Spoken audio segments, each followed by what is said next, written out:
Hey everybody, it's Lon.TV, and if you've got a Comcast internet account and you're not currently under a data cap, you will be soon. You're going to want to watch this video. Let's get to it.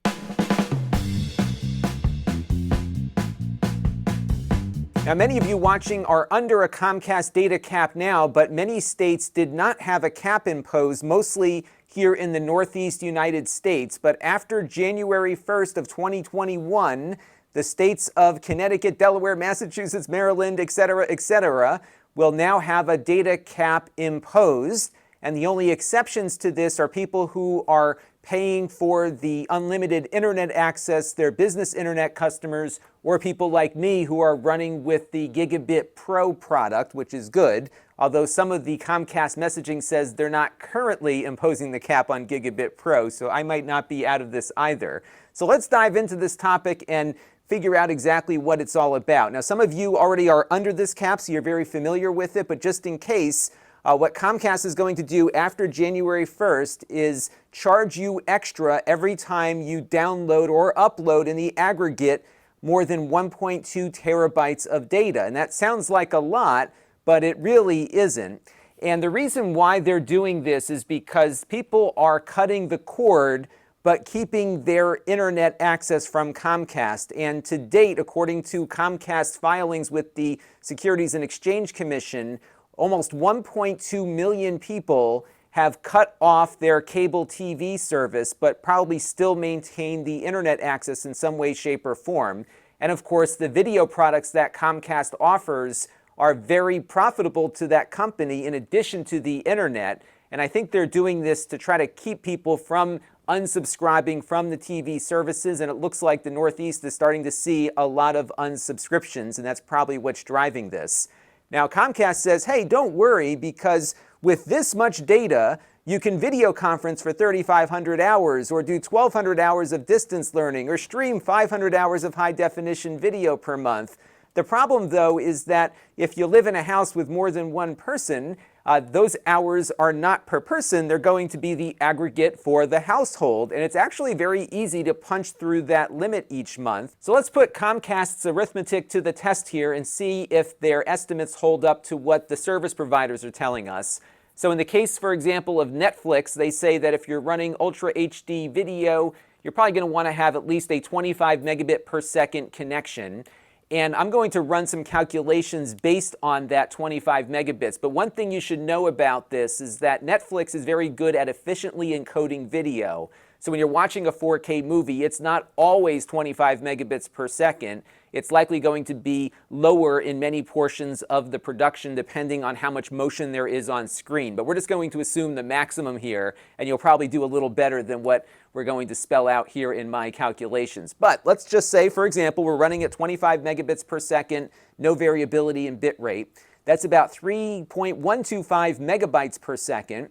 That translates out to 187 megabytes per minute, or 11.2 gigabytes per hour, which means that if you're watching a big production on Netflix, 4K, you're going to be able to do about 107 hours of video playback before you hit the cap. So that's not too much, especially if you've got a lot of people in the house and a bunch of 4K TVs.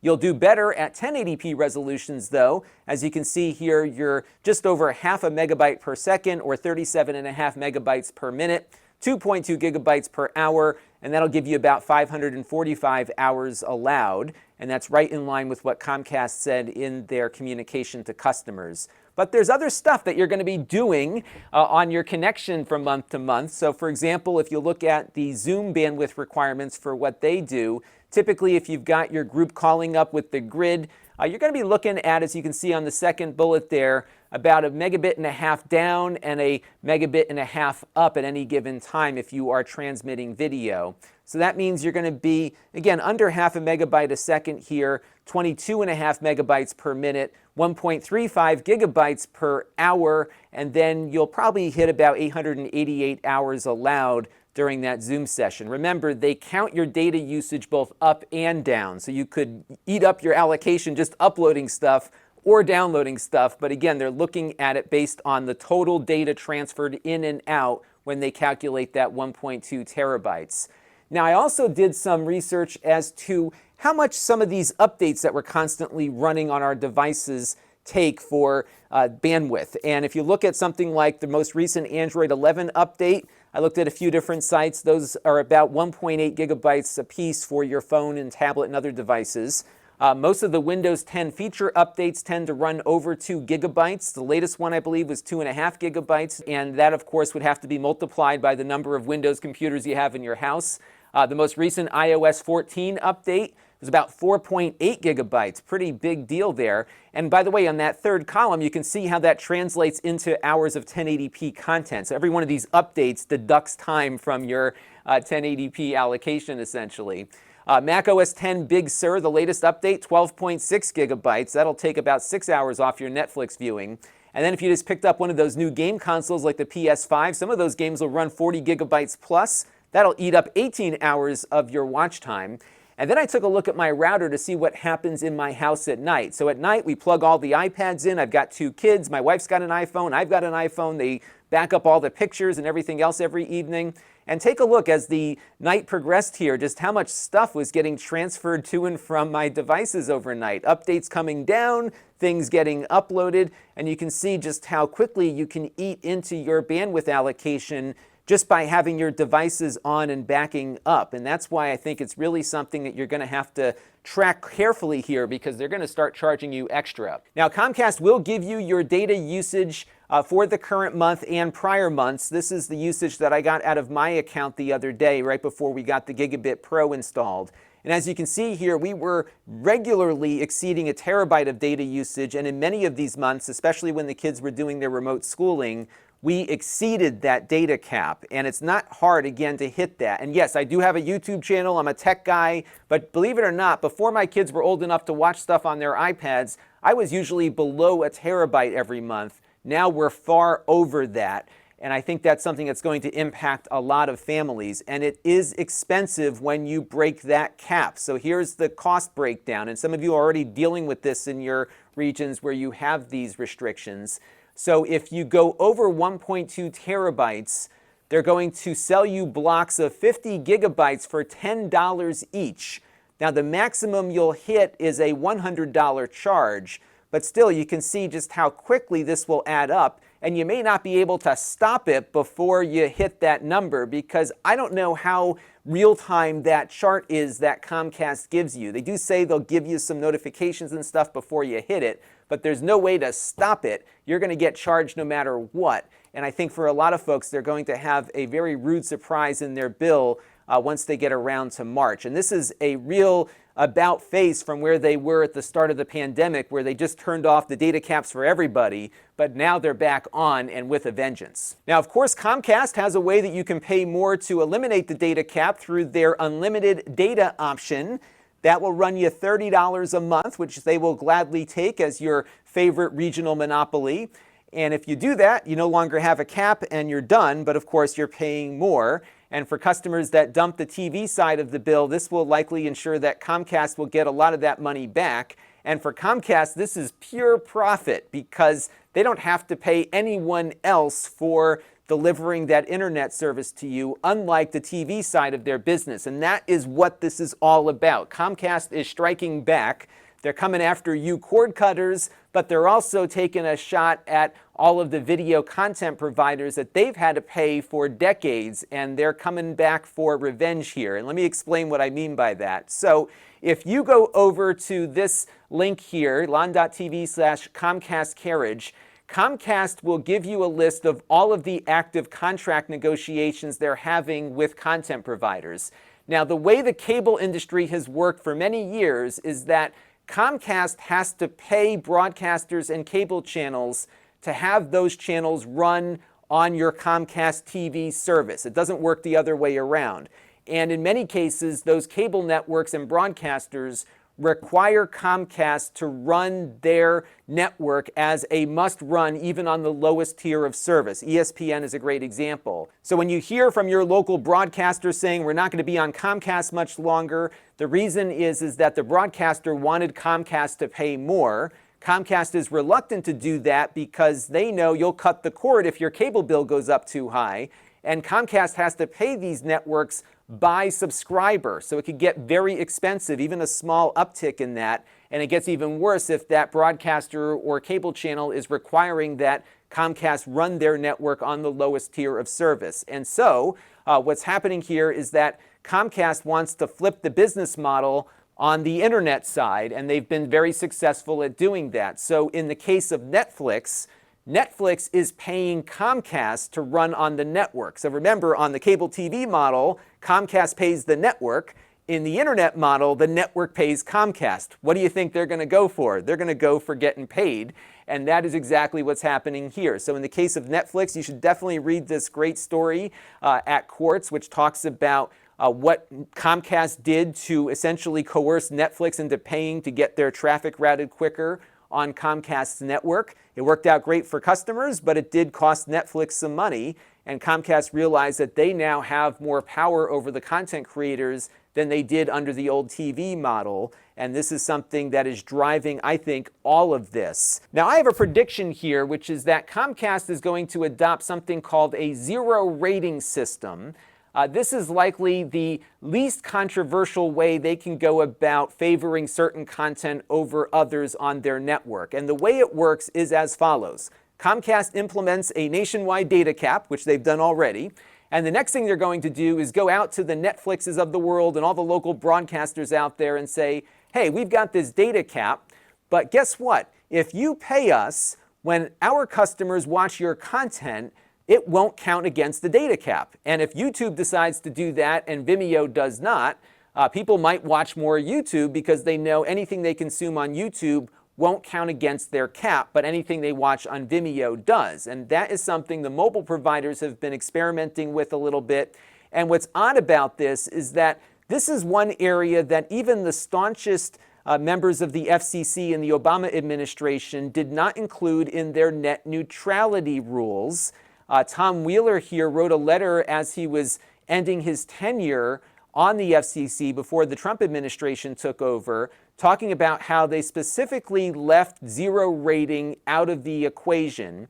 And in his letter to senators, he said that some of the zero rating services might actually benefit consumers in competition, but there were others that he felt did not. And it was interesting to see what they reported out before the end of the Obama administration. So what they did is they looked at 4 different offerings that were being made by mobile providers that were zero rating services at the time that this report and letter was drafted in 2017. Now, of the 4 services that they looked at, it looks as though the FCC was comfortable with 2 of them, at least marginally so. The first one was called T-Mobile Binge On, which might still be in effect right now. And what happened with Binge On was that YouTube and Netflix and others would guarantee to T-Mobile that they would provide only a 1.5 megabit per second stream, essentially DVD quality, to any user that was connecting through the T-Mobile cellular network. And if they were able to do that, T-Mobile said, we won't count your video content against the user's data cap. And T-Mobile did not charge the providers for this. All they wanted was the providers to make this special arrangement on the data for their cellular customers. And of course, they could opt out of doing that, and the customer could opt out as well. So that one was okay. The other one they were okay with was something called AT&T Data Perks, which would allow a customer to participate in a promotion. And if they participated in that promotion, maybe by downloading an app or watching some different content, they would get extra gigabytes added to their cap so they could consume more data elsewhere. And this was something that the FCC also appeared to be comfortable with. The 2 services, though, in the report that they were not comfortable with were another one from AT&T called the Sponsored Data Plan. And this was more of a direct thing where YouTube could pay AT&T to have their content not count against a user's data cap. And they also were not happy with a similar offering from Verizon called Freebie, which was a similar thing where the edge provider, in other words, YouTube, could pay per gigabyte for data consumed by customers. And the reason why the FCC did not like these 2 plans was not because they were zero rated. It was because both Verizon and AT&T are competing with Netflix and YouTube on the content side of the business. So in the case of AT&T, Comcast, and Verizon, not only do they own the network that you're connecting to the internet on, they own the content that you're watching on the network. And so if you were an AT&T customer, you could watch DirecTV on your phone and not have that eat against your data cap.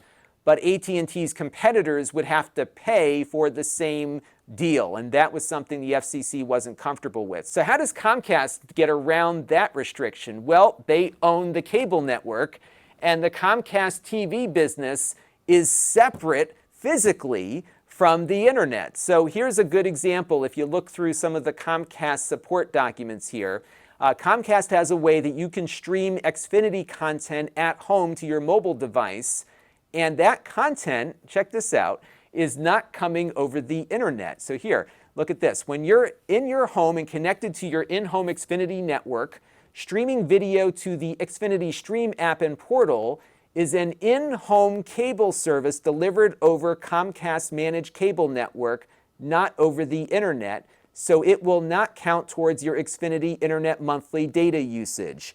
And this is a very clear clue that this is where Comcast is headed, because this content, even though Comcast owns a lot of the networks on it, this content is not coming over the internet.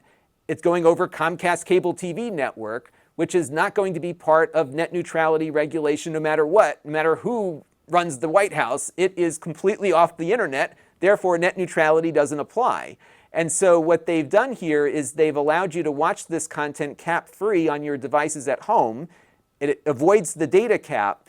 And if you watch the Xfinity stuff through their normal app on your device, it will count. And that's how they're getting around this. And that is why I think the zero rating thing is where we're going to head. This was a very telling little statement in their support document. So buckle up, folks. I think we're going to be seeing a data cap, no question. And I think zero rating is right around the corner. And this allows Comcast to get a lot of what it would have gotten out of throttling different services or providing fast lanes and all the things that would make the net neutrality folks really upset. They can get around that by doing a zero rating plan, having their content offered on a totally different network so it's not part of this net neutrality thing. And I think they're going to skirt by here on this without a lot of scrutiny from the FCC. Now, I would love to hear from all of you as to how you've been dealing with the data cap where you are, and some of the things that maybe you had to change behaviorally with not only yourself but your family to keep yourself at that 1.2 terabytes or lower. Has this been an expensive thing for you when your kids did go over the cap? Let me know down in the comment stream, and I'm sure a lot of folks would love to get some great tips on controlling their caps. Now, this week's wrap-up is being brought to you by all of you, and we had a bunch of super chatters in my live streams this week. I've got a bunch of them to read off here. Justin Miller, AB, Carol Chermzinski, Toys Are for Boys, Mark Dell, Alexandru, Maron, Sean T, and we also had Dylan Domodar, Brian Parker, JJ Mart, and then my friend Redacted, who had a different name that I couldn't say on air, so Redacted is what it is. And those were all during our 2 live streams over the last week. One of them was for the new Apple M1 MacBook Air that's driving today's presentation. And I also want to thank some new supporters we have here on the channel.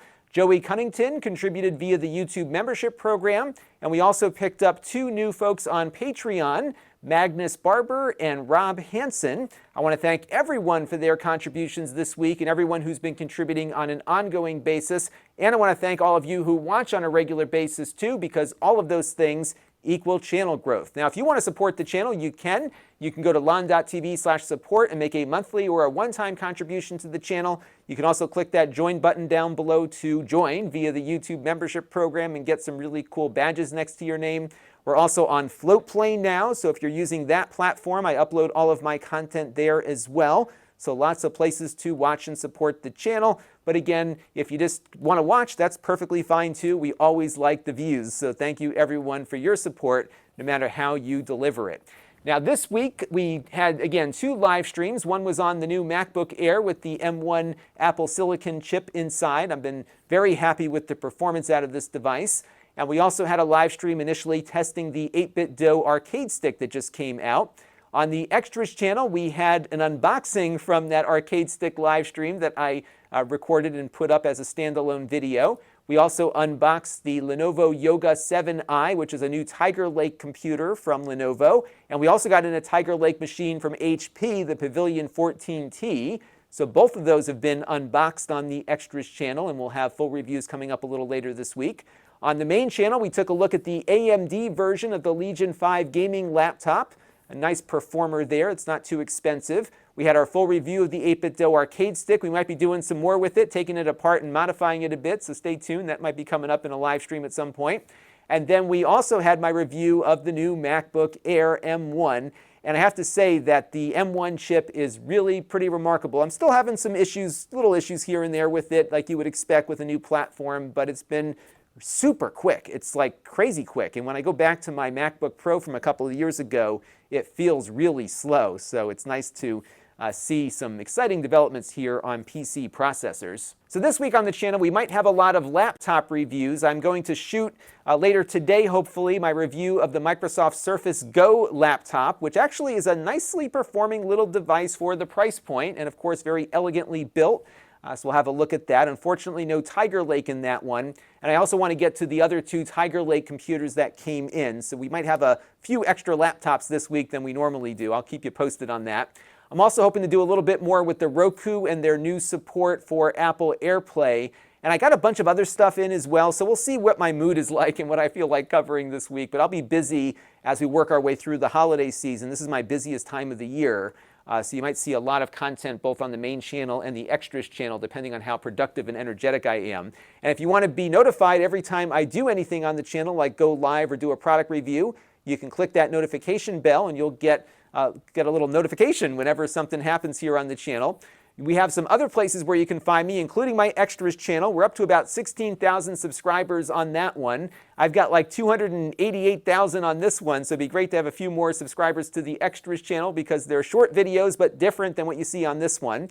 I also made some changes to the podcast this week because I kind of went dormant, and it went dormant for a couple of reasons. It wasn't growing all that much. There was no monetization path, so I wasn't uploading the wrap-up there at the same time I was uploading the video on YouTube. But I found something this past week that changed my mind on podcasting a bit called Anchor.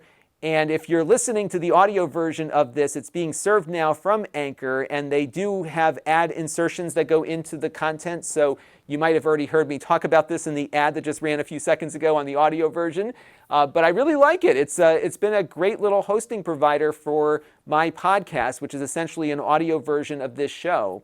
And they host the podcast. They've got some great tools. You can edit the podcast on their website. You can even record it on your phone. They monetize even small podcasts, and they give you a little bit of an opportunity just promoting Anchor on your podcast, which is what we're doing through some of their ads. And the ads are not baked into your production, so they run dynamically. It's pretty cool. So check it out if you're thinking about starting a podcast. I think it's been a neat little thing, and I've been enjoying playing with it, and that will reinvigorate the audio version of this show. If you want to engage with the channel, you can. You can go to Lon.TV/email for our very infrequent email list. We've got the Facebook group at Lon.TV/Facebook group where you can communicate with me and other viewers. And I'm sure a lot of us would love to hear your thoughts on the Comcast data cap there as well. And then we have my store where I sell previously used items that we reviewed here on the channel. There's only one of everything because it's the actual item that was reviewed. And if you want to be notified every time we add something to the store, you can sign up for my store alert email. And I just added my Oculus Quest 1 up there, which you can get at a good price. I promise to clean it up for you too before you get it. The good news is I don't work out in my VR here, so it's not going to be all sweaty and nasty. It's in pretty good shape. But you can check out my store alert email where we'll send you that notification every time we add something to the store. And that is going to do it for this week's weekly wrap-up. I am very sorry for all of you who will be under that Comcast data cap soon. Hopefully I can be part of your monthly data allocation. I would appreciate that. And maybe we'll see some opportunities to get around that cap that won't cost money down the road. But again, ultimately, competition is probably going to be the only solution for that. Stay safe and healthy, folks. Thanksgiving is upon us, but it's really pretty dangerous out there with COVID. A lot of my friends have been diagnosed with the virus. Some are doing better than others right now. So please, please, please, if you can, avoid any unnecessary contact. And when you're out and about, keep those masks on. I can tell you for a fact, and I've got data locally that I can prove it to you with, that masks do work.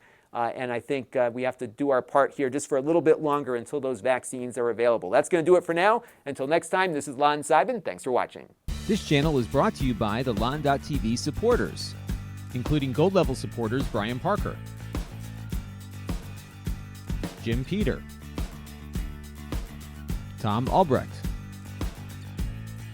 and Chris Allegretta.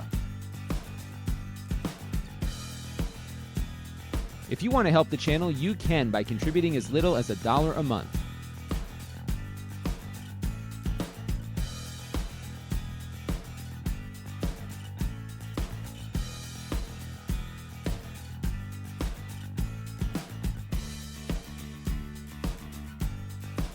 Head over to lon.tv/support to learn more.